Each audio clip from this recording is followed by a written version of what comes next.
ஒரு நடுத்தர வயது பெண்மணி, கையில ஒரு துப்பாக்கி, சுத்தி 100 பேர் கொண்ட ஒரு பெரிய அடியாட்கள் படை. இவங்களோட அனுமதி இல்லாம அந்த ஊர்ல ஒரு எறும்பு கூட நகர முடியாது. நான் சொல்றதுதான் சட்டம் அப்படின்னு சொல்ற அளவுக்கு ஒரு அசைக்க முடியாத சாம்ராஜ்யம். இது மகாத்மா காந்தி பிறந்த மண்ணான குஜராத் மாநிலத்துல போர்பந்தர்ல நடந்த ஒரு நிஜ சம்பவம். ஒரு சாதாரண குடும்பத் தலைவி அடுப்பங்கரையில சமைச்சுக்கிட்டு இருந்த ஒரு பெண் எப்படி 14 கொலை வழக்குகளுக்கு முக்கிய குற்றவாளியா மாறினாங்க. கணவனை கொண்டவங்களை பழிவாங்க துப்பாக்கி ஏந்தினவங்க கடைசியில அந்த ஊரோட காட்மதர் அப்படின்னு அழைக்கப்பட்ட அளவுக்கு எப்படி வளர்ந்தாங்க. போலீஸ் இவங்க மேல கிட்டத்தட்ட 500க்கும் மேற்பட்ட வழக்குகளை பதிவு பண்ணிருக்காங்க. அதுல கொலை, ஆழ்கடத்தல், மிரட்டி பணம் பறித்தல்னு இல்லாத குற்றங்களே இல்லை. யோசிச்சு பாருங்க, ஒரு பெண், அதுவும் படிக்காத ஒரு பெண், எப்படி இவ்வளோ பெரிய கேங்ஸ்டர் சாம்ராஜ்யத்தை உருவாக்க முடிஞ்சது? அரசியல்வாதிகள் கூட இவங்களை கண்டு ஏன் நடுங்கினாங்க? இவங்க வாழ்க்கையை மையமா வச்சு ஒரு சினிமா வந்திருக்கு அப்படின்னா இவங்க வாழ்க்கையில எவ்வளவு பெரிய புயல் இருந்திருக்கும். இன்னைக்கு நம்ம பார்க்க போறது ஒரு ரத்தம் தோய்ந்த பழிவாங்கும் படலம். துரோகம், அரசியல், அதிகாரம், ஆசை, இப்படி எல்லாம் கலந்த ஒரு பயங்கரமான உண்மை சம்பவம். யார் இந்த பெண்? இவங்க வாழ்க்கை நமக்கு சொல்ற பாடம் என்ன? வாங்க முழுசா தெரிஞ்சுக்கலாம். அனைவருக்கும் வணக்கம். இது ஃபிளாஷ்பேக் ஃபைல்ஸ், உங்களை கடந்த காலத்துக்கு அழைச்சிட்டு போற ஒரு குட்டி டைம் மிஷின். இது கேஸ் நம்பர் 52. 1949 வருஷம் குஜராத் மாநிலத்தில் இருக்கிற போர்பந்தர் மாவட்டத்தில் குரியானா அப்படிங்கிற ஒரு சின்ன கிராமம். அங்கதான் சந்தோக் பென் ஜடேஜா அப்படிங்கிறவங்க பிறக்கிறாங்க. இவங்க பிறந்தது மேர் அப்படின்னு சொல்லப்படுற ஒரு சமூகத்துல. 1960களில் இவங்களோட இளமை பருவம் ரொம்ப சாதாரணமாக தான் போயிட்டு இருக்கு. படிக்கிறதுக்கான வாய்ப்பு பெருசா கிடைக்கல. வீட்டு வேலை, விவசாயம், இப்படிதான் பொதுவா பொழுது கழிஞ்சுது. அந்த சமயத்துல யாருமே நினைச்சு கூட பார்த்திருக்க மாட்டாங்க இந்த பொண்ணுதான் எதிர்காலத்துல குஜராத்தை அதிர வைக்க போறாங்க அப்படின்னு சொல்லி. 1970களில் இவங்களுக்கு சர்மன் முஞ்சா ஜடேஜா அப்படிங்கிறவர் கூட திருமணம் நடக்குது. இந்த சர்மன் முஞ்சா ஜடேஜா சாதாரண ஆள் கிடையாது. போர்பந்தர்ல அந்த சமயத்துல ரொம்ப பிரபலமான, அதே சமயத்துல பயங்கரமான ஆளு. இந்த சர்மன் முஞ்சா ஒரு பெரிய மில்லுல வேலை பார்த்துட்டு இருந்திருக்காரு. பட் அது வெறும் ஐவாஷ் தான். நிஜத்துல அவர் பண்ணது என்ன தெரியுமா? பூட்லெக்கிங், அதாவது கள்ளச்சாராய வியாபாரம். குஜராத் மாநிலம் ட்ரை ஸ்டேட் அப்படின்னு சொல்லுவாங்க. அதாவது அங்க மது விற்பனைக்கு தடை இருக்கு. இந்த தடையத்தான் சர்மன் முஞ்சா தனக்கு சாதகமா பயன்படுத்திக்கிட்டாரு. 1960களோட ஆரம்பத்துல சர்மன் முஞ்சா தன்னோட தொழிலை விரிவுபடுத்தினாரு.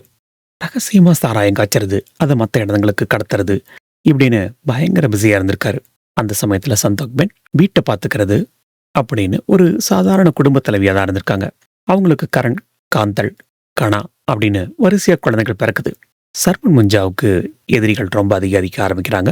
குறிப்பா காலா கேஷவ் அப்படிங்கிற ஒரு லோக்கல் தாதா. இவங்க 2 பேருக்கும் இடையில தொழில் போட்டி ஆரம்பிக்குது. யார் பெரிய ஆளு, யாரு எந்த ஏரியாவை கண்ட்ரோல் பண்றது அப்படின்னு ஒரு மிகப்பெரிய யூகோ வெடிக்குது. சர்மன் முஞ்சா மேல சின்ன சின்ன வழக்குகள் பதிவாகுது. ஆனா பெரிய அளவுல போலீஸ் தொந்தரவு இல்லை. ஏன்னா அவரு அரசியல்வாதிகளுக்கும் போலீஸுக்கும் தேவையானதை கவனிச்சுக்கிட்டு இருந்தாரு. சந்தோக் பென் இதையெல்லாம் கவனிச்சுட்டு தான் இருந்தாங்க. பட் அவங்க தலையிடல. அவங்க உலகம் முழுக்க முழுக்க அவங்களோட கணவர், குழந்தைகள், வீடு, இப்படிதான் சுரண்டுட்டு இருந்தது. 1985ல் சர்மன் முஞ்சா ஒரு மிகப்பெரிய சக்தியா வளர்ந்து நிற்கிறாரு. போர்பந்தர்ல அவரோட பேரை சொன்னாலே நடுங்கிற அளவுக்கு பயம் உருவாகி இருக்கு. அவரோட கேங்ல ஆட்கள் சேர ஆரம்பிக்கிறாங்க. பணம் கொட்டுது. ஆனா கூடவே ஆபத்து நெருங்கி வந்துகிட்டு இருக்கு அப்படின்னு அவருக்கு தெரியல. 1986 வருஷத்துல இதோட மத்திய பகுதியில நிலைமை கொஞ்சம் கொஞ்சமா மோசமாகுது. காலா கேஷவ் கேங் சர்மன் முஞ்சா இவரை தீர்த்துக்கட்ட சரியான நேரத்துக்காக காத்துக்கிட்டு இருக்காங்க. சின்ன சின்ன மோதல்கள், மிரட்டல்கள். அந்த வருஷம் முழுக்க ஒரு பதட்டமான சூழல் நிலவுது. 1986 வருஷம் டிசம்பர் மாசம் நெருங்க சந்தோக் பென் வாழ்க்கையில விச போற அந்த பெரிய புயலுக்கான அறிகுறிகள் தெரிய ஆரம்பிக்குது. கணவர் வீட்டுக்கு வரும்போது முகம் வாடி போய் வர்றது, அடிக்கடி வெளியூர் போறது, இந்த மாதிரியான மாற்றங்கள் இவங்களுக்கு நல்லாவே தெரியுது. அது மரண பயம் அப்படின்னு சந்தோக் பெனுக்கு இப்ப புரியல. விதி யாரை விட்டுது? 1986 வருஷம் முடிய போற அந்த தருணத்துலதான் அந்த சம்பவம் நடக்குது. 1986 வருஷம் டிசம்பர் மாசம் போர்பந்தர்ல குளிர் கொஞ்சம் அதிகமாகவே இருந்திருக்கு. ஆனா அந்த ஊர் மக்கள் மனசுல இருந்த பயம் அந்த குளிரையும் தாண்டி நடுங்க வச்சது. சர்மன் முஞ்சாவுக்கும் காலாஷெட் கேங்குக்கும் இருந்த பகை பீக்ல இருந்த டைம் அது. 1986 டிசம்பர் 18 வாக்குல நிலைமை ரொம்ப மோசமாச்சு. சர்மன் முஞ்சா அன்னைக்கு காலையில வழக்கம் போல தன்னோட வேலைகளை கவனிக்க கிளம்புறாரு. வீட்டுல சந்தோக் பெண்கிட்ட சீக்கிரம் வந்துடுறேன் அப்படின்னு சொல்லிட்டு போனவர் தான். ஆனா அவருக்கு தெரியாது யமன் அவரை பின்னாடி தொடர்ந்து வந்துகிட்டு இருக்கான் அப்படின்னு. டிசம்பர் 18 மதிய நேரம். சர்மன் முஞ்சா தன்னோட சகாக்கள் கூட ஒரு முக்கியமான விஷயமா பேசிக்கிட்டு இருக்காரு. அந்த இடம் போர்பந்தர் நகருக்கு கொஞ்சம் ஒதுக்குப்புறமான பகுதி. திடீர்னு அந்த இடத்துல காலாஷேக் கேங்கோட சேர்ந்த அடியாட்கள் ஆயுதங்களோட உள்ள நுழையிறாங்க. எதிர்பாராத அந்த தாக்குதல்ல சர்மன் முஞ்சா தப்பிக்க முயற்சி பண்றாரு. ஆனா சுத்தி வளைச்சிட்டாங்க. துப்பாக்கி சத்தம் அந்த இடத்தையே அதிர வைக்குது. சர்மன் முஞ்சா ரத்த வெள்ளத்துல சரிகிறாரு. அந்த இடமே ரணகளமா மாறுது. உடம்பு முழுக்க குண்டுகள் பாஞ்சு அந்த இடத்திலேயே அவரோட உயிர் பிரியுது. 1986 டிசம்பர் 18 சாயங்கால நேரம். எல்லாமே முடிஞ்சிருச்சு. இந்த செய்தி காட்டுத்தீ மாறி பரவுது. சர்மன் முஞ்சா கொல்லப்பட்டார் அப்படிங்கிற செய்தியை கேட்டதும் சந்தோக் பென் நிலகுழிஞ்சு போறாங்க. கணவர் போன இடத்துல இருந்து அவரு சடலமாத்தான் திரும்பி வந்தாரு. அழுது துடிக்கிற அந்த பெண்ணை பார்க்கவே பரிதாபமா இருந்தது. குழந்தைகளை வச்சுக்கிட்டு இனி என்ன செய்ய போறோம் அப்படின்னு தெரியாம திகைச்சு நின்ன தருணம் அது. டிசம்பர் 19 சர்மன் முஞ்சாவோட இறுதி ஊர்வலம் நடக்குது. ஊரே திரண்டு வருது. ஒரு பக்கம் அழுக, இன்னொரு பக்கம் கோபம். சர்மன் முஞ்சாவோட விசுவாசிகள் இதுக்கு பழிக்கு பழி வாங்கியே ஆகணும் அப்படின்னு சொல்லி கொந்தளிக்கிறாங்க. ஆனா யாரு தலைமை தாங்கிறது? தலைவன் இல்லாத கேங் சிதறி போயிரும் அப்படிங்கிற பயம் எல்லோருக்கும் இருக்கு. 1986 டிசம்பர் 20 இறுதிச் சடங்குகள் முடிஞ்ச மறுநாள் எல்லாரும் சந்தோக் பென் ஒரு மூலையில முடங்கிடுவாங்க, பயந்து போய் ஊரை விட்டு ஓடிடுவாங்க அப்படின்னு தான் நினைச்சாங்க. ஏன்னா காலா கேஷவ் கேங் அந்த அளவுக்கு பலமா இருந்தது. அவங்க அடுத்த டார்கெட் சந்தோஷ் பென் குடும்பமா கூட இருந்திருக்கலாம். ஆனா இங்க தான் ஒரு பெரிய twist. December 25 Christmas new year நேரம். பட் சந்தோக் பென் வீட்டில் பண்டிகை கொண்டாடுறதுக்கான மனநிலை எதுவுமே இல்லை. மாறா முக்கியமான கூட்டம் நடக்குது. சர்மன் முஞ்சாவோட நம்பிக்கையான ஆட்கள், அடியாட்கள் எல்லாரும் சந்தோக் பென் முன்னாடி நிற்கிறாங்க. அந்த பெண்மணி மெல்ல தலை நிமிர்ந்து பார்க்குறாங்க.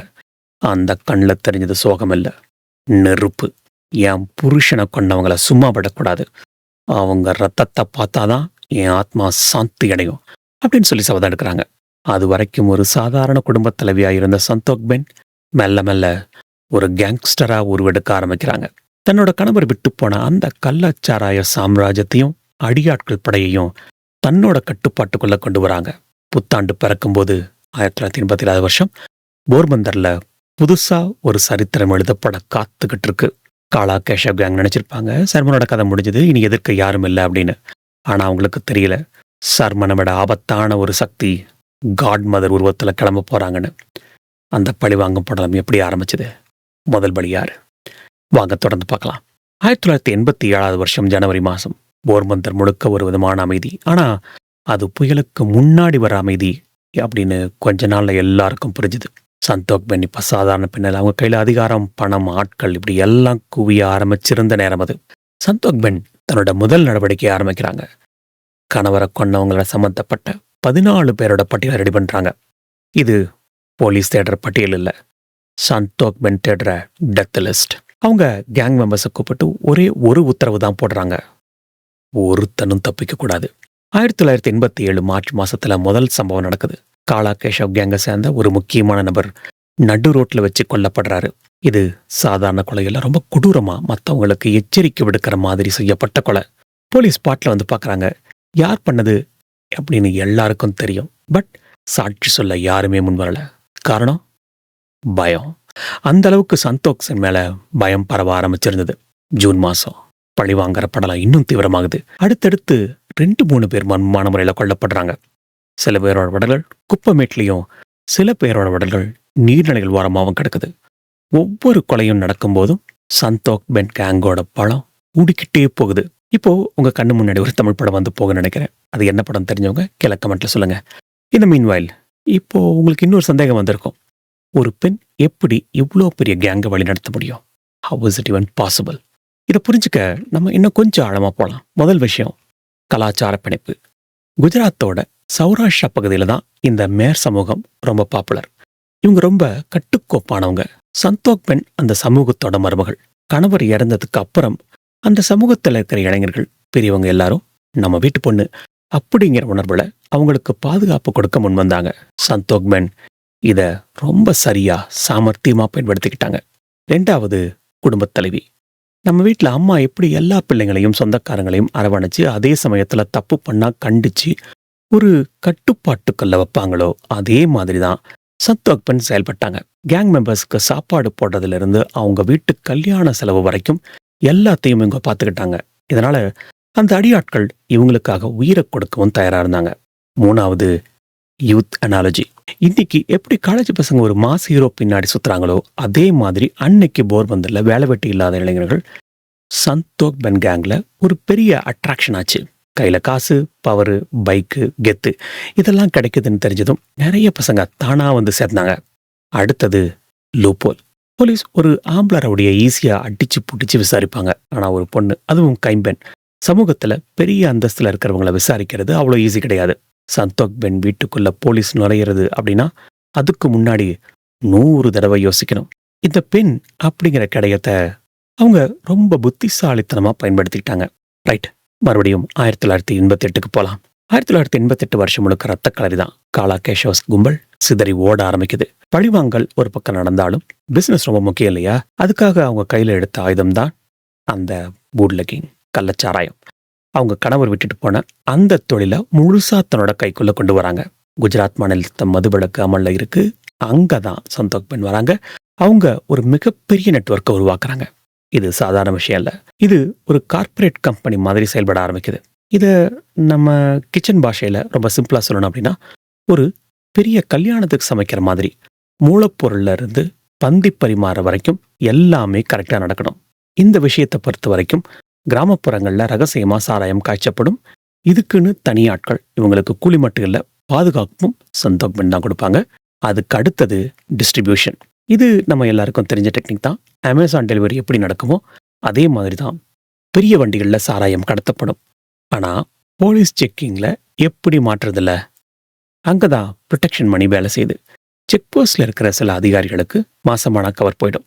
3வது விற்பனை. சின்ன சின்ன கடைகள், மறைவான இடங்கள் மூலமா கஸ்டமர்களுக்கு சரக்கு போய் சேரும். இதுல வர லாபம் கோடிக்கணக்கில். இதுல ஒரு முக்கியமான விஷயம் என்ன அப்படின்னா, இந்த பிசினஸ்ல யாராவது போட்டிக்கு வந்தா அவங்க கதி அதோ கதிதான். 1990வது வருஷ தொடக்கத்துல சந்தோக் கேங் கிட்ட கிட்டத்தட்ட 100 பேர் கொண்ட ஒரு மினி ஆர்மியே இருந்திருக்கு. இவங்களுக்கு சம்பளம், சாப்பாடு, ஆயுதங்கள் எல்லாமே இந்த கள்ளச்சாராய பணத்துல இருந்து தான் போயிருக்கு. போர்பந்தர்ல இருக்கிற டிரான்ஸ்போர்ட் கம்பெனிஸ், சுரங்கத் தொழில் கூட இவங்களோட கட்டுப்பாட்டுக்குள்ள வர ஆரம்பிச்சது. மார்ச் மாசம் ஒரு பெரிய மோதல் வெடிக்குது. சந்தோக் பென் கேங்குக்கும் உள்ளூர் ரவுடி ஒருத்தருக்கும் பிரச்சனை. காரணம் என்ன தெரியுமா? ஏரியா எல்லை பிரச்சனை.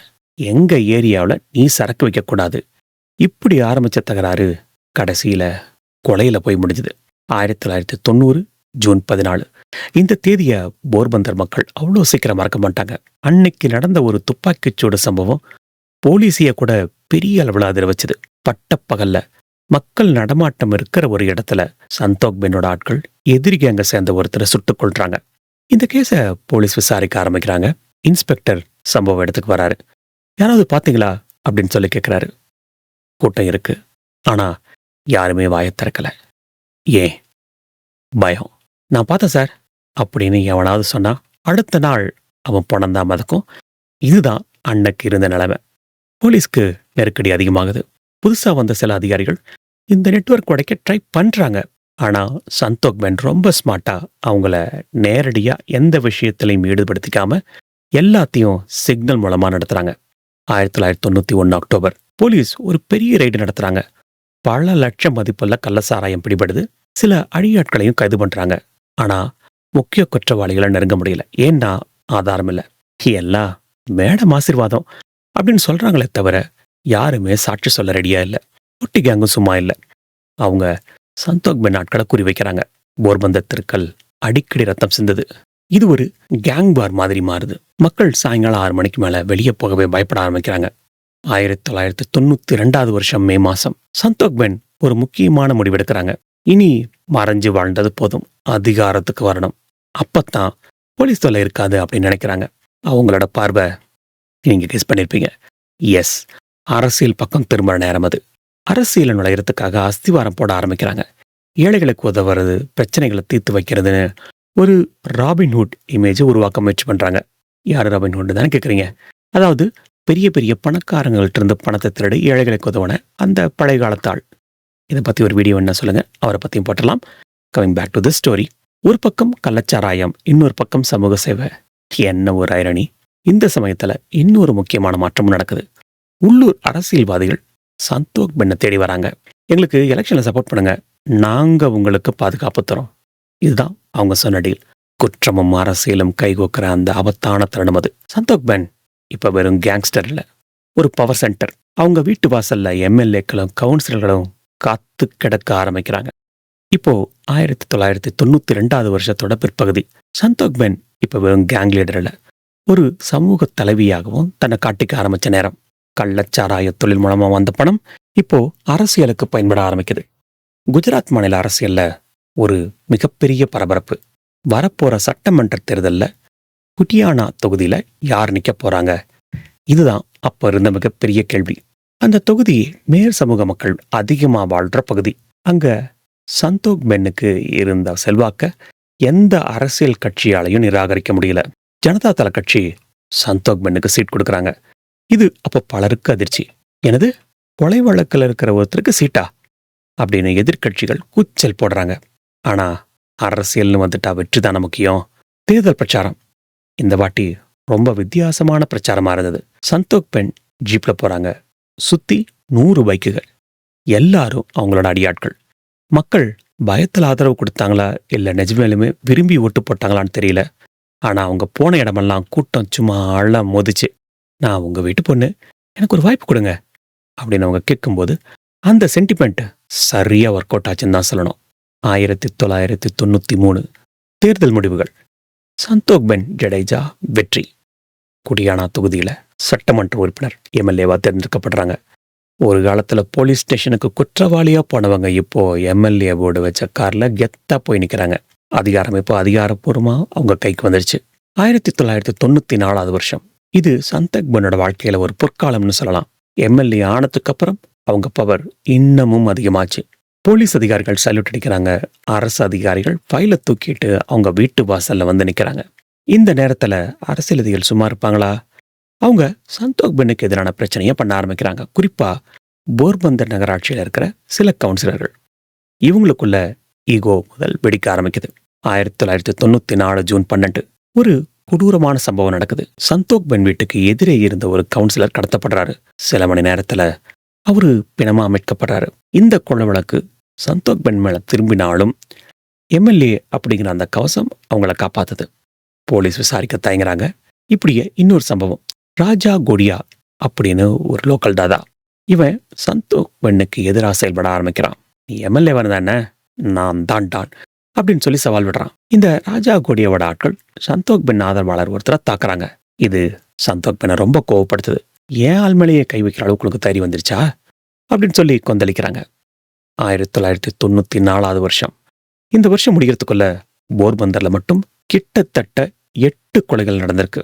இதுல பல கொலைகள் கேங்வார் சம்பந்தப்பட்டது. போலீஸ் ரெக்கார்ட்ஸ்ல அன்சால்வ்ட் அப்படின்னு சொல்லி பல வழக்குகள் மூடப்படுது. ஏன்னா ஆப்வியஸ்லி சாட்சி சொல்ல ஆள் இல்ல. 1995 வருஷம் சட்டமன்ற தேர்தல் மறுபடியும் வருது. சந்தோக் பென் இந்த முறையும் பெரிய நம்பிக்கையோட எலெக்ஷன் நினைக்கிறாங்க. ஆனா காத்து திசை வேற இடத்துல அடிக்க ஆரம்பிச்சிருது. மக்கள் கொஞ்சம் கொஞ்சமா பயத்துல இருந்து வெளியே வர ஆரம்பிக்கிறாங்க. எதிர்கட்சிகள் இத பெரிய ஆயுதமா எடுக்கிறாங்க. ரவுடி சாம்ராஜ்யத்துக்கு முடிவு கட்டுங்க இப்படி சொல்லி பிரச்சாரம் நடக்குது. 1995 தேர்தல் முடிவுகள் சந்தோக் பென்னுக்கு ஒரு பெரிய ஏமாற்றம். அவங்க தோல்வி அடைகிறாங்க. எம்எல்ஏ பதவி போச்சு. அந்த பாதுகாப்பு கவசம் அடைஞ்சது. இதுக்காகவே காத்துக்கிட்டு இருந்த போலீஸ் இப்போ அவங்க வேலையை ஆரம்பிக்கிறாங்க. அது வரைக்கும் சல்யூட் பண்ணிட்டு இருந்த போலீஸ் அதிகாரிகள் இப்போ வாரண்ட் பேப்பரோட நிக்கிறாங்க. குறிப்பா ஒரு புது அதிகாரி போர்பந்தருக்கு போறாங்க. பேரு கீதா ஜோஹரி. ஒரு நேர்மையான ஐபிஎஸ் அதிகாரி. கீதா ஜோஹரி ஒரு விஷயத்துல ரொம்ப தெளிவா இருக்காங்க. இனிமே இங்க ரவுடி ராஜ்யம் நடக்காது அப்படிங்கிறது தான் அது. அவங்க எடுத்த முதல் ஸ்டெப் என்ன தெரியுமா? சந்தோக் பென் கேங்கோட வேறா இருக்கிறது. வெயிட், 100 பேர் இருக்காங்க ஒரு கேங்ல. அரசியல்வாதிகளோட சப்போர்ட் இருக்கு. எப்படி போலீஸால நெருங்க முடியும்? இதுதானே உங்க கேள்வி. இங்கதான் கீதா ஜோஹரியோட டீம் முக்கியமா 3 விஷயத்துல ரொம்ப புத்திசாலித்தனமா ஃபோக்கஸ் பண்றாங்க. Number 1, financial tracking. கள்ளச்சாராய பணம் எங்க இருந்து வருது, எங்க போகுது, பினாமி சொத்துக்கள் என்னென்ன, இதை தோண்டி எடுக்க ஆரம்பிக்கிறாங்க. பணம் முடங்கினா கேங் தானா உடையும் அப்படிங்கிறது அவங்களோட திட்டம். 2வது விட்னஸ் ப்ரொடெக்ஷன். இது வரைக்கும் ஏன் சாட்சி சொல்லல? பயம். அதனால ரகசியமா சாட்சிகளை சந்திச்சு உங்களுக்கு என்னென்ன பாதுகாப்பு வேணுமோ அத்தனையும் கொடுக்குறோம் அப்படின்னு தைரியம் சொல்றாங்க. சில முக்கிய வழக்குகள் மறுபடியும் தோண்ட ஆரம்பிக்கிறாங்க. அடுத்ததா வரிசையான கைதுகள். அதாவது சந்தோக் பெனை நேரடியா கைது பண்றதுக்கு முன்னாடி அவங்க வலதுகை இடதுகை இந்த மாதிரி இருந்த முக்கிய அடிகாட்கள் ஒவ்வொருத்தரையா தூக்குறாங்க. 1996 ஆகஸ்ட் மாசம் சந்தோக் பென் வீட்டில் ஒரு மிகப்பெரிய ரெய்டு நடக்குது. வீடு முழுக்க போலீஸ், ஆயுதங்கள், முக்கியமான ஆவணங்கள் கைப்பற்றப்படுது. இதுக்கு முன்னாடி எத்தனையோ ரெய்டு நடந்திருந்தாலும் இந்த முறை நடந்த ரெய்டு ரொம்ப ரொம்ப வித்தியாசமா இருந்தது. போலீஸ் எதையுமே விட்டு வைக்கல. அதே வருஷம் டிசம்பர் மாசம் ஒரு பழைய இரட்டை வழக்கு கொலை சம்பந்தமா தூசு தட்டப்படுது. 1989 நடந்த ஒரு சம்பவம் 2 பேரை கடத்தி கொண்டு உடம்ப கிணத்துல வீசின கொடூர வழக்கு அது. இதுல சந்தோக் பென்னுக்கு நேரடி தொடர்பு இருந்ததற்கான புது ஆதாரம் போலீஸ்க்கு கிடைக்குது. போலீஸ் வளையத்து இருக்கிறாங்க. சந்தோக் பென் முன்ஜாமீன் கேட்டு கோர்ட் படியேறாங்க. ஆனா இந்த முறை சட்டம் அவங்கள லேசா விடல. அவங்க தலைமறைவாக வேண்டிய சூழலை உருவாகுது. காட்மதர்னு ஊரே கொண்டாடினவங்க இப்போ போலீஸுக்கு பயந்து ஓடி ஒளிகிற நிலைமை. 1997 மே மாசம் ஒரு முக்கியமான தகவல் கிடைக்குது. சந்தோக் பென் ராஜ்கோட் பக்கத்துல ஒரு ஃபார்ம் ஹவுஸ்ல இருக்காங்க அப்படின்னு சொல்லி கீதா ஜோகரியோட டீம் அதிரடியா அங்க போறாங்க. ஆனா அன்பார்ச்சுனேட்லி அங்க அவங்க யாருமே இல்ல, தப்பிச்சு போயிட்டாங்க. போலீஸ்குள்ள இருந்த கருப்பாடுகள் தகவல் சொல்லியிருக்கலாம் அப்படின்னு சொல்லி சந்தேகம் வருது. 1998 வருஷம் குஜராத் மாநில அரசியல்ல மறுபடியும் மாற்றம். இது சந்தோக் பென்னுக்கு இன்னும் நெருக்கடியை கொடுக்குது. ஏன்னா அவங்க இதுக்கு முன்னாடி எதிர்கட்சி முகாமில் இருந்தவங்க, அதாவது ஆளுங்கட்சியா இருந்தவங்க இப்போ எதிர்கட்சி ஆயிட்டாங்க. 1998 ஜூன் கடைசியா அந்த நாளும் வருது. சந்தோக் பென் வேற வழியே இல்லாம சரணடைகிறாங்க. அவங்கள கைது பண்ணி சிறையில் அடைக்கிறாங்க. சிறைக்குள்ள போனப்போ கூட அவங்களோட முகத்துல ஒரு சின்ன பயம் கூட இல்லை. நான் திரும்ப வருவேன் அப்படிங்கிற மாதிரியான ஒரு பார்வைதான் இருந்தது. சிறையில் இருந்த நாட்கள் அவங்களுக்கு கஷ்டமா தான் இருந்தது. ஒரு எம்எல்ஏவா சொகுசா வாழ்ந்தவங்க இப்போ ஒரு சாதாரண கைதியா இருக்காங்க. பட் வெளியில அவங்க பசங்க கேங்க நடத்த முயற்சி பண்ணிட்டு இருக்காங்க. குறிப்பா அவங்களோட மூத்த மகன் கரண் குற்றப்பாதையில கால் வைக்கிறாரு. அம்மா இடத்த நான் நிரப்புறேன் அப்படின்னு சொல்லி கிளம்புறாரு. 1998 பிற்பகுதியில சிறையில இருந்தாலும் சந்தோக் பெனோட செல்வாக்கு குறையல. அங்க இருந்தே சில உத்தரவுகள் பறக்குது. சாட்சிகள் மிரட்டப்படுறாங்க. சில சாட்சிகள் திடீர்னு எவா எனக்கு ஒன்றும் தெரியாதுப்பா அப்படின்னு சொல்லி கோர்ட்லயே பல்ட்டி அடிக்கிறாங்க. 1999 வருஷம் ஒரு பக்கம் கோர்ட் கேஸு, இன்னொரு பக்கம் சிறை வாழ்க்கை. இந்த சமயத்துல தான் அவங்க வாழ்க்கையில ஒரு சுவாரஸ்யமான விஷயம் நடக்குது. பாலிவுட் உலகம் அவங்க கதைய படமா எடுக்க முயற்சி பண்றாங்க. அப்படி எடுக்கப்பட்ட அவங்களோட வாழ்க்கை வரலாறு வெள்ளித்திரையில மின்ன ஆரம்பிக்குது. காட்மதர் அப்படின்னு பெயரிடப்பட்ட அந்த ஹிந்தி படம் ரிலீஸ் ஆகுது. வினய் சுக்லா அப்படிங்கிறவரோட இயக்கத்துல ஷப்னா ஆஸ்மி சந்தோக் பென் கதாபாத்திரத்தில் நடிச்சிருந்தாங்க. இந்த படம் வெளியானதுமே மிகப்பெரிய பரபரப்பு தேசிய அளவிலேயே. இன்னொரு பக்கம் தேசிய விருது வாங்குற அளவுக்கு அந்த படம் பேசப்பட்டது. ஒரு கிரிமினலோட வாழ்க்கையை இப்படி கொண்டாடுறதா அப்படின்னு இன்னொரு தரப்பும் கேள்வி எழுப்புனாங்க. ஆனா சந்தோக் பென் இத ஒரு அங்கீகாரமா தான் பார்த்தாங்க. பார்த்தீங்கல்ல என் வாழ்க்கை எவ்வளவு முக்கியமானதுன்னு அப்படிங்கிற மாதிரி ஒருமித பெருமிதத்தோட இருந்தாங்க. 1996 பிற்பகுதி படம் மிகப்பெரிய ஹிட். ஆனா நிஜ வாழ்க்கையில சிக்கல் தீரல. ஜாமீன்ல வெளியே வந்த சந்தோக் பென் போர்மந்தருக்குள்ள நுழையறதுக்கே தடை அப்படின்னு சொல்லி தடை விதிக்கப்படுது. இது அவங்களுக்கு மிகப்பெரிய அடி. தன்னோட சொந்த ராஜ்யத்துக்கே போக முடியாத ராணி மாதிரி அவங்க ராஜ்கோட்ல தங்க வேண்டிய நிலைமை ஏற்படுது. வழக்கு விசாரணை தீவிரமடையுது. கோர்ட்ல சாட்சிகள் ஒவ்வொருத்தரா விசாரிக்கப்படுறாங்க. இங்கதான் ஒரு மிகப்பெரிய ட்விஸ்ட். போலீஸ் எவ்வளவு கஷ்டப்பட்டு சாட்சிகளை சேர்த்தாலும் கோர்ட்ல வந்து நிற்கும்போது எனக்கு எதுவும் தெரியாது சாமி, நான் எதையும் பார்க்கலீங்க இப்படிதான் சொல்றாங்க. காரணம் பயம். அந்த ஒரு வார்த்தை தான் காரணம். இந்த சமயத்துல சந்தோக் பென் மகன்கள் கரண் அண்ட் காந்தல் இப்போ முழு நேர கேங்ஸ்டரா மாறிட்டானுங்க. சின்ன சின்ன அடிதடி மிரட்டல் ஆரம்பிச்சு பெரிய லெவல் குற்றங்கள்ல ஈடுபட ஆரம்பிக்கிறாங்க. அம்மா அமைதியானாலும் பசங்க விட மாட்டானுங்க போலயே இப்படி ஊர் மக்கள் பேச ஆரம்பிச்சாங்க. 2002 வருஷம் குஜராத் மாநிலத்துல ஒரு பெரிய பூகம்பம் வந்தது. கலவரத்தையும் சந்திச்சது. இந்த குழப்பமான சூழ்நிலையில சந்தோக் பென் மேல இருந்த கவனம் கொஞ்சம் திரும்புது. ஆனா சட்டம் அவங்கள விடுறதா இல்ல. ஒரு பழைய கொலை வழக்குல அவங்களுக்கு ஆயுள் தண்டனை கிடைக்கும் அப்படின்னு எதிர்பார்க்கப்பட்டது. ஆனா வழக்கம் போல சாட்சிகள் விரல் சாட்சிகளா மாறுறாங்க. சோ போதிய ஆதாரம் இல்லைன்னு சொல்லி அந்த வழக்கும் தள்ளுபடி ஆகுது. சந்தோக் பென் ஆதரவாளர்கள் இதை கொண்டாடி திக்கிறாங்க. எங்க அம்மாவை ஒன்னும் பண்ண முடியாது அப்படின்னு பட்டாசு வெடிச்சு கொண்டாடுறானுங்க. இப்படி எல்லாம் ஒரு பக்கம் போயிட்டு இருக்கும்போது சந்தோக் பென்னுக்கும் வயசாக ஆரம்பிக்குது. உடம்புல பல பிரச்சனைகள், சக்கரை வியாதி, பிளட் பிரஷர், ஆரோக்கியம் பாதிக்கப்படுது. ஒரு காலத்துல துப்பாக்கியை தூக்கிக்கிட்டு அலைஞ்ச கைகள் இப்போ மாத்திரைய தேடுது. அரசியல்லையும் அவங்களோட செல்வாக்கு சரிய ஆரம்பிக்குது. புது ரவுடிங்க, புதிய அரசியல்வாதிகள்னு வர ஆரம்பிக்கிறாங்க. சோ காட்மதர் காலாவதி ஆயிட்டாங்களா? இனி அவங்க கதை முடிஞ்சுதோ? இப்படிப்பட்ட கேள்விகள் எழ ஆரம்பிக்குது. 2003க்கு அப்புறம் சந்தோக் பென் ஜடேஜாவோட வேகம் கொஞ்சம் கொஞ்சமா குறைய ஆரம்பிக்குது. உடல்நிலை ஒத்துழைக்கல. அடிக்கடி ஹாஸ்பிட்டலுக்கு போக வேண்டிய சூழ்நிலை. ஆனா அவங்க நிழல் போர்பந்தரை விட்டு விலகல. அவங்க மகன்கள் அந்த இடத்தை நிரம்ப ஆரம்பிச்சாங்க. 2005 வருஷம் ஒரு முக்கியமான கொலை வழக்குல சந்தோக் பென்னோட மகன் கந்தல் ஜடேஜா சிக்கிறான். தன் மகனை காப்பாத்துறதுக்காக சந்தோக் பென் மறுபடியும் களத்துல இறங்க வேண்டியதா போச்சு. வக்கீல்கள், ஜாமீன் மனுக்கள், இப்படி கடைசி காலத்துல நிம்மதி இல்லாம அடைஞ்சிருக்காங்க. இந்த காலகட்டத்துல அவங்களோட வீட்டுக்கு போற கூட்டத்தோட எண்ணிக்கை ரொம்ப குறைய ஆரம்பிச்சது. புது அரசியல் தலைவர்கள் உருவானாங்க. போர்பந்தர் மெல்ல மெல்ல மாற ஆரம்பிச்சது. இண்டஸ்ட்ரீஸ் வர ஆரம்பிச்சது. எல்லாருக்கும் வேலை வாய்ப்பு கிடைக்க ஆரம்பிச்சது. ரவுடிசம் கொஞ்சமா மட்டுப்படுது. ஆனா ஜடேஜா குடும்பம் அப்படிங்கிற பேர் இன்னுமே ஒரு பயத்தை கொடுத்துக்கிட்டு தான் இருந்தது. 2008 வருஷம் சந்தோக் பென்னுக்கு இருதய கோளாறு ஏற்பட்டது. அடிக்கடி நெஞ்சுவலி. டாக்டர் ஓய்வெடுக்க சொன்னாங்க. ஆனா வாழ்க்கை அவங்களுக்கு ஓய்வெடுக்கல. அவங்க மருமகள் கந்தல் ஜடேஜாவோட மனைவி உள்ளாட்சி தேர்தலில் போட்டியிடணும் அப்படின்னு சொல்லி முடிவு பண்றாங்க. மருமகளுக்காக சந்தோக் பென் வீல் சேர்ல உட்காந்து பிரச்சாரம் பண்ண போறாங்க. 2010 வருஷம் நிலைமை ரொம்ப மோசமாகுது. படுத்த படுக்கை ஆகுறாங்க. ஒரு காலத்துல 100 பேர் காவல் காத்த அந்த வீட்டுல இப்ப நர்ஸ் மட்டும் தான் கூட இருக்காங்க. பழைய நினைவுகள், செஞ்ச தவறுகள், பழிவாங்கல், இதெல்லாம் அவங்கள மனசுல ஓடி இருக்குமோ என்னவோ.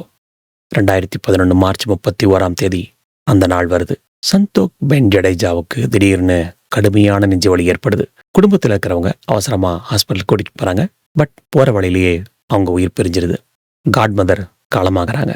இந்த செய்தியை கேட்டதும் போர்பந்தர்ல ஒரு மாதிரி ஒரு கலவையான ரியாக்ஷன். சில பேர் அழறாங்க, சில பேர் நிம்மதி பெருமூச்சு விடுறாங்க. அவங்க உடல் தகனம் செய்யப்படுது. ஆயிரக்கணக்கான மக்கள் கொடுறாங்க. ஒரு குற்றவாளியா இருந்தாலும் அவங்க அந்த மக்கள் மனசுல ஏதோ ஒரு இடத்துல இருக்காங்க அப்படிங்கிறதுக்கு அந்த கூட்டமே ஒரு சாட்சியா இருக்கு. சந்தோக் பென் இறந்தாச்சு. ஆனா அவங்க விட்டுட்டு போன அந்த வன்முறை கலாச்சாரம் அது இன்னும் முழுசா அடையல. அவங்க மகன்கள் கந்தல் ஜடேஜா அரசியல் அண்ட் குற்ற பின்னணியோட இப்ப வரைக்கும் ஆக்டிவா தான் இருக்காரு. சரித்திரம் திரும்புதோ? பொறுத்திருந்து தான் பார்க்கணும். சரி, இவங்களோட வாழ்க்கை நமக்கு சொல்றது என்ன? முதல் விஷயம், எந்த விஷயத்துக்குமே பழிவாங்கல் ஒரு தீர்வா இருக்க முடியாது. சந்தோக் பென் கணவர் இறந்ததுக்கு பழிவாங்க துப்பாக்கி எடுத்தாங்க. ஆனா அதனால அவங்க வாழ்க்கை நிம்மதியா வாழ முடிஞ்சதா? நிச்சயமா இல்ல. பயம், ஓட்டம், ஜெயில்னு வாழ்க்கை முழுக்க நிம்மதி இல்லாம தான் போச்சு. கத்தி எடுத்தவன் கத்தியால தான் சாவான்னு சும்மா சொல்றதில்ல. அடுத்தது அதிகார மோகம். அரசியல் அதிகாரம் கிடைச்சா எதையும் செய்யலாம் அப்படின்னு நிறைய பேர் நினைக்கிறாங்க. பட் அது நிரந்தரம் கிடையாது. பதவி இருக்கிற வரைக்கும் சல்லிட்டு அடிச்ச அதே கைதான் பதவி போச்சுன்னா விளங்க மாட்டோம். சட்டத்துக்கு முன்னாடி யாரும் பெரியாள் இல்ல. மூணாவது, குற்ற பின்னணி கொண்டவர்களோட தலைவர்களை கொண்டாடுற மனநிலை. சமீபத்துல ஒரு ஷார்ட்ஸ் பார்த்தேன். MS பாஸ்கர் இந்த மாதிரியான மனநிலை இருக்கிறவங்கள செம்மையா திட்டுவாரு. எனக்கு என்னவோ அது சரி அப்படிதான் தோடுது. நமக்கு யாரையாவது கொண்டாடிட்டே இருக்கணும். எப்படி என்ன யாரையாவது கொண்டாடணும் அப்படின்னு நினைக்கிறோமோ அதே மாதிரி இதுவும் ஒரு வகையான போதை அப்படின்னு தான் நான் நினைக்கிறேன். ஒருத்தரை பாராட்டுறது அப்படிங்கிறது அவரோட செயலுக்காக அப்படிங்கிறது வேற. ஆனா என்ன செஞ்சாலும் பாராட்டுறதில்ல, கொண்டாடுறது அப்படிங்கிறது எனக்கு தெரிஞ்ச ஒரு தப்பான மனநிலை தான். சரி, பேக் டு தி ஸ்டோரி. குற்ற செயல்களில் ஈடுபட்டவங்களோட குடும்பம் என்னதாச்சு? கடைசியில அவங்களும் தான் பாதிக்கப்படுறாங்க. சந்தோக் பென் பசங்க சின்ன வயசுலயே வன்முறையை பார்த்து வளர்ந்தவங்க. அது அவங்க எதிர்காலத்தை பாதிச்சது. பெற்றோர்கள் செய்யற தப்பு பிள்ளைகள் தலையிலன்னு சொல்லுவாங்க. கடைசியா அநீதியை தட்டி கேட்கணும் தான். ஆனா அது சட்டப்படி மட்டும்தான் இருக்கணும். வன்முறை என்னைக்குமே பாதுகாப்பா இருக்காது. ஆல் ரைட் மக்களே, இந்த வீடியோ உங்களுக்கு பிடிச்சிருந்தா லைக் பண்ணுங்க, உங்களோட ஃப்ரெண்ட்ஸ் அண்ட் ஃபேமிலிக்கு ஷேர் பண்ணுங்க, உங்களோட கருத்துக்களை கமெண்ட் பண்ணுங்க. இன்னும் சப்ஸ்கிரைப் பண்ணாம பாக்குறீங்க அப்படின்னா மறக்காம சப்ஸ்கிரைப் பண்ணுங்க. மீண்டும் ஒரு உண்மை சம்பவத்துல சந்திப்போம். அது வரைக்கும் உங்களோட உடல்நிலை மனநிலையும் பத்திரமா பார்த்துக்கோங்க.